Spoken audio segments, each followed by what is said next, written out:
If you could tell us about your organization and how are you associated with empowering Indian women?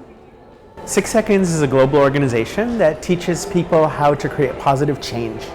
And we do that by developing emotional intelligence. And our preferred partner here, Potentia Mentis, is using 6 Seconds tools and methods to support women leadership and to support women and men to create vital, thriving organizations in India, in the region, and in the world. All right.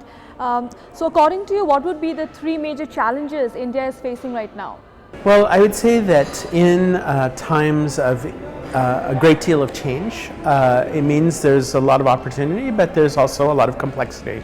And I think when people are feeling stressed, they tend to be more reactive, they tend to be less open.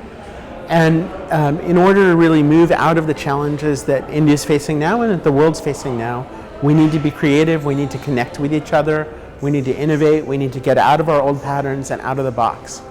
And if when we start feeling threat and complexity, we start feeling challenge, we become defensive or we are not willing to try something new, we're not going to create the change we need to create.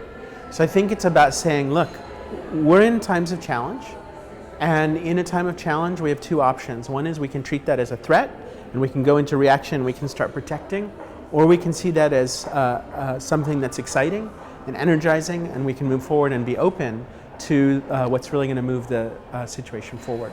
And I think women's leadership is going to be part of making that happen. All right. Well, with regards to the 2 Indias, we have the one where we have the MNCs and there the women are doing really well. However, we also have a different India where we have the marginalized communities and the women. So how do you think that can be tackled? Well, my understanding is that something like 92% of Indian industry is actually small business. It's family business, it's in a community level, and I see the solution to that as education. We need to look at what are we educating people toward? Is it enough to say, oh, you can do a math problem, or do you need to be able to think? Is it enough to be able to say I can pass this written exam, or do you need to actually be able to work together? And I would, if I were the king of the world, I would say let's really look starting at age 3, age 4, age 5, and say how do we create, support people to really be and do their best. And that starts with knowing themselves. It's accepting that they have power to make choices and helping them see that they have power to make choices, and reminding all of us, including everyone in these communities, that your choices make a difference. All right.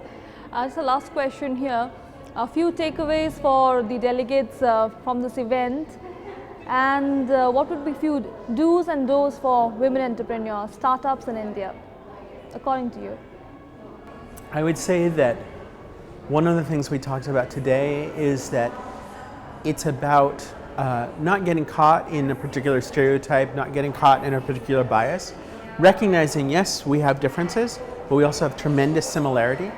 And the way that we really can move forward is through compassion for ourselves and for each other, being open to who we are ourselves, to what our own strengths are, whatever our gender is, being open to each other, and seeing that shared humanity is the path forward for us to really create change.